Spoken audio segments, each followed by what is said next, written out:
When it comes to the rookies, we're here at the NFL Rookie Premiere. These guys haven't played a down in the NFL yet. How do you get their player ratings? Well, it's pretty much three things. Film, scouting reports from 20 plus different types of outlets that do it. Some paid, I signed up for, and some not. And as well as the numbers, the actual data. So some numbers are, what was your vertical jump? That goes in to be your jump rate. Now with speed and acceleration, those are now your ratings. Things like throw accuracy, that's much more based on film and scouting reports and some data in terms of like the ratios of success at each different level. Something like awareness, that's much more tricky. That's much more of a sort of, it encompasses a lot of different things. Playbook knowledge, experience. Were you playing in a pro style system in college and that's an easier transition? That was a big factor in Jameis Winston's awareness and Marcus Mariota's awareness. Both of them fantastic guys, both of them smart as can be. But because of the pro system that Florida State ran, Jameis now has a much easier transition. He's much more aware, playbook knowledge in our game than Mariota. What's been the reaction that stood out to you here as you try to explain all this to the rookies coming in that are big gamers as well?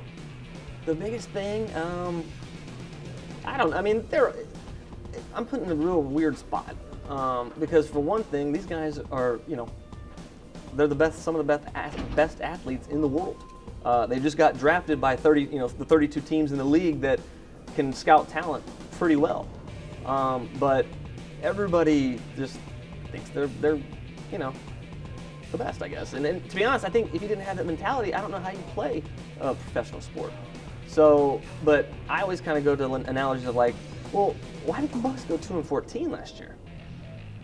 With all these if we let some of these players rate every team like they would want to be rated, the Bucs would have been 95 in every category, right? And you're not going to get a 2-win season if every player on your team is rated 95. So there's a reason for that. When we try to really dial in to where were the player weaknesses. Well, they had this cornerback that by these advanced metric sites, he was like fourth worst of all 140. Well, I'm going to make sure that that's accurately rated in Madden. Like it'd be foolish for us to have that guy as a top corner on his team. So I don't know. The biggest thing is just I think everybody just thinks that they're the best. But like I said, I totally get it. I mean, I think I'm the best at rating football players, but I'm sure a lot of people disagree. And when it comes to the best, what is it, 4 players have gotten a 99 in the entire history of the franchise? Oh, no. We typically, what we've been doing over the last few years is we've reserved the 99 overall for like a 2 or 3, or maybe 4 one year, something like that. So usually every year you're going to get a 99 overall. This year, we have 3 guys all tied. Who are the 3 99s this year? So the 3 players who are 99 overall in Madden 16 are quarterback Aaron Rodgers, tight end Rob Gronkowski, and defensive lineman J.J. Watt.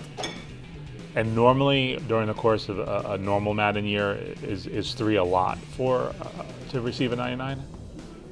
I'd say it's probably on average. I think of course, over the years, there'd be one year where we had a certain. We wanted to have over 100 ratings in the game, and when we added that to the game, I think that year we ended up with like maybe 6 players or 7 maybe that were overall 99. So it's sort of altered over the years. I'm trying to get to a system now where it's not